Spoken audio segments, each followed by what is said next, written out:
What is going on, my broskiis? My name is Toadski, back again, here to bring you guys yet another One Piece Treasure Cruise video. And today we're here to talk about the brand new version update, version 15.2.1, which was announced on Treasure Cruise. We have a little bit of a maintenance period here from December 7th until, it's going to be, what, a 7-hour maintenance? It's kind of a long maintenance considering the fact that they're not really adding like a ton of new stuff. And I feel like, considering the size of this update, I just don't really get why they couldn't squeeze it into the previous 15.2 update. It's kind of strange in my opinion, but either way, let's have a brief overview of this and go through the details in a little bit more with a fine-tooth comb to kind of get all the information that we can get out of this, right? So first of which, added cleared crew copy feature for Pirate King Adventures. We'll talk about that very shortly. When recruiting characters from Sugofest and rare recruits with certain stats with level raised, that character will be selected for auto power. Character will be treated as if not having any power up history. So I guess there was some issues with characters that were pulled from recent Sugofest, like debut units that have like level limit break already invested. Them not showing up correctly, I guess, will be fixed. Added iOS 26 for the applicable operating systems. Improved app security measures. Not really too sure on the specifics of this one. There was another post that they mentioned that, like before they posted this, there was another post in regards to like, if you have a rooted Android device or a jailbroken iPhone, that may cause issues with Treasure Cruise moving forward, so potentially just fixing that.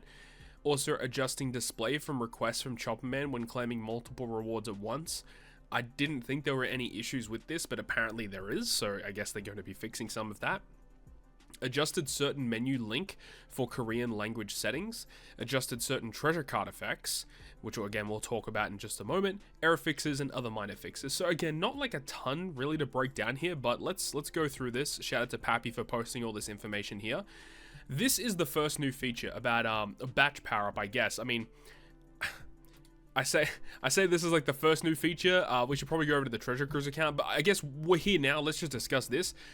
So this is a new component about this update that will be not actually debuting with this update. And you may think, what do you mean by that? Because if you go to the information in game, this is all here, right? However, in the game's information, when you scroll down, it mentions it here where it says the release date of the batch power-up feature will be announced at a later date. So this is confirming the fact that this new functionality here, this batch power-up, will not be in this update.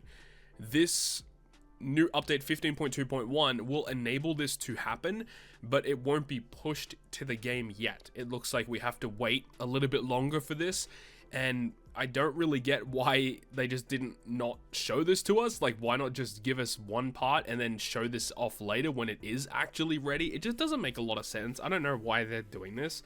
But either way, this looks cool because you can see that you can power up characters' aspects all at once, which is something that we've been asking for a very long time. Like, if you go in on a Sugofest and you pull a bunch of new units and stuff and you want to go ahead and level them up, it takes, like, no joke, like 10 minutes-ish, like, per unit. I mean, I guess it depends. Rare recruits are a lot faster, but for legends, when you want to, like, feed efficiently, I guess is to kind of say it right. When you're trying to feed things efficiently, it does take a really long time to feed everything. So this looks to be a way to streamline that process, where step 1, you can select what aspects of a character you want to buff at the same time. And then you have step 2, where it shows confirm the consumed materials. So in this aspect here, you've got all the potions that you'll be spending. You have the limit break materials that you'll be spending. My assumption is this will include turtles, manuals, tomes, tablets, all of that stuff at the same time. Then confirm to power up all at once. So you can see immediately this character gets like immediately maxed out. So I do have a couple of questions about how this is going to work. You can see that it says tandem level 5. Like, does it mean that we'll automatically use your gold tablets? I mean, that would be kind of dumb. I have my gold tablets favorited, so that can't really happen anyway, but it's just kind of a weird thing. Another thing as well, right, about tablets. These are not guaranteed. Like, you actually have to feed like X amount of tablets for them to work. Same with like manuals. Some of the manuals are not guaranteed skill ups. So how is that going to work? Will it just continuously feed them over and over again until they get maxed? I guess that would make the most sense. But like, let's say you only have 50 manuals and you want to say, hey, you know, I want to use X amount. Like maybe you just do that separately potentially. I'm not really too sure how that's going to work. The tomes make sense. The proof of friendship makes a lot of sense. The special level up, I guess, and tablets, they're just going to spam them until it's maxed out would be my assumption. And then I guess duplicates are also included into this as well. Overall, I think this is a good step forward. We don't know exactly how this is going to work just yet. As I said, you know, there's obviously some qualms that we may have about this, but if this is working as intended, where you can just click a couple of buttons and then immediately get the character maxed out, that's going to make a world of difference post Sugofest pull, so that's for damn sure. So I am actually happy about this update. So again, we'll have to wait and see. We don't know when it's going to be dropping. They just said it's going to be announced at a later date. No confirmation in regards to when that's going to be happening, but it will be coming at a later date. But this was actually the main feature that is going to be in 15.2.1, which the Treasure Cruise Twitter account did officially post yesterday, talking about 15.2 update cleared crew feature. Now, it does say specifically that this cleared crew functionality is going to be only for PKA. I think this is a little strange. I do feel like this functionality should be a thing for pretty much everything in the game.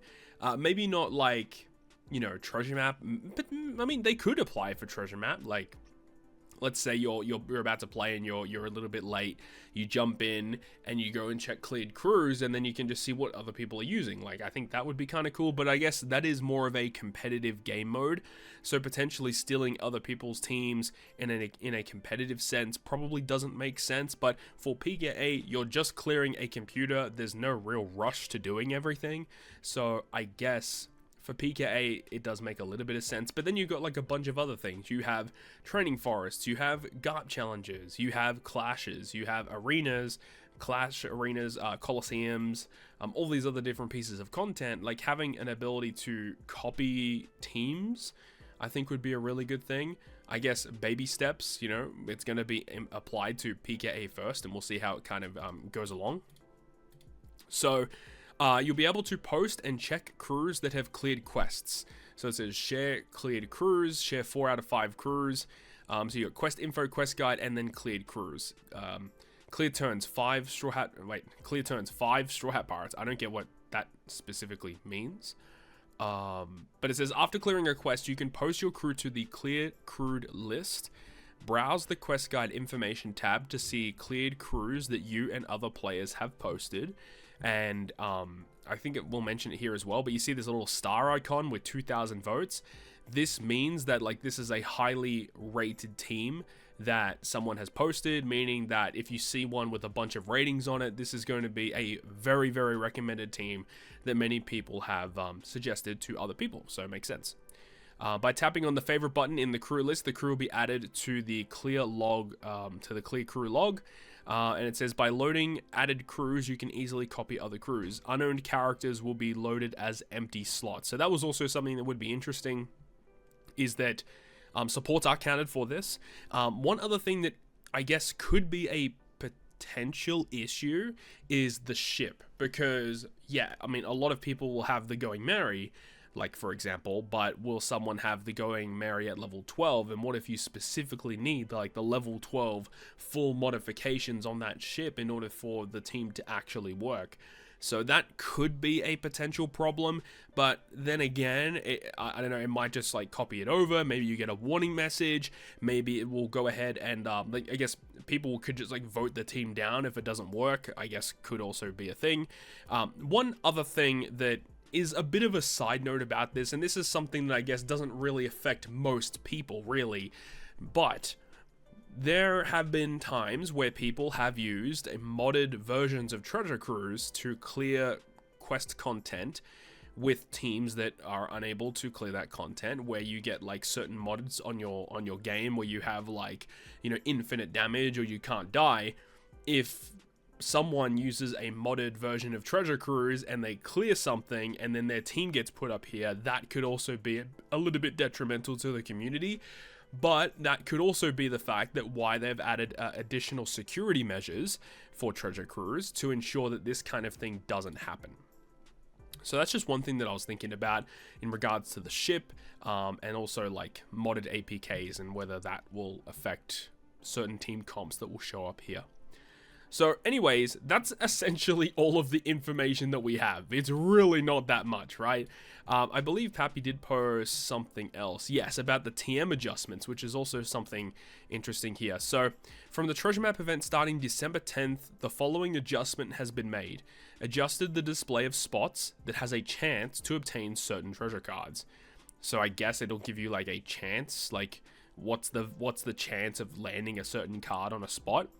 And then it also says slingshots, pistols, and cannon treasure cards will also apply treasure points modifiers from navigation level and the treasure bird, which it is crazy that they never did this in the first place, but now that will be a thing moving forward, because as it stands right now, the fact that mini bosses have been essentially deleted from the game, these cards are less powerful. So by adding additional mods from navigation level and treasure bird, it now brings more value to these cards, because essentially what it means is that if you like launch one of these cards and you do end up getting a knockout, you're just going to earn more points from it. So I guess it's not a terrible thing. So there's that. So as I said, really not a lot of information, not a lot of new stuff coming in this update, but you know, it is what it is. We just have to wait and see, and especially about that new power-up feature. Hopefully we get it sometime soon, hopefully around New Year's time, but again, I guess we'll get more information when it's ready to go. But that's going to wrap it up from me for this one. Thank you very much for watching. Hope you enjoyed it. If you did, make sure to go ahead and leave a like. And if you want to stay up to date with all the content I post, including more One Piece Treasure Cruise content, make sure to hit the subscribe button down below. On that, guys, I'll see you guys within the next video.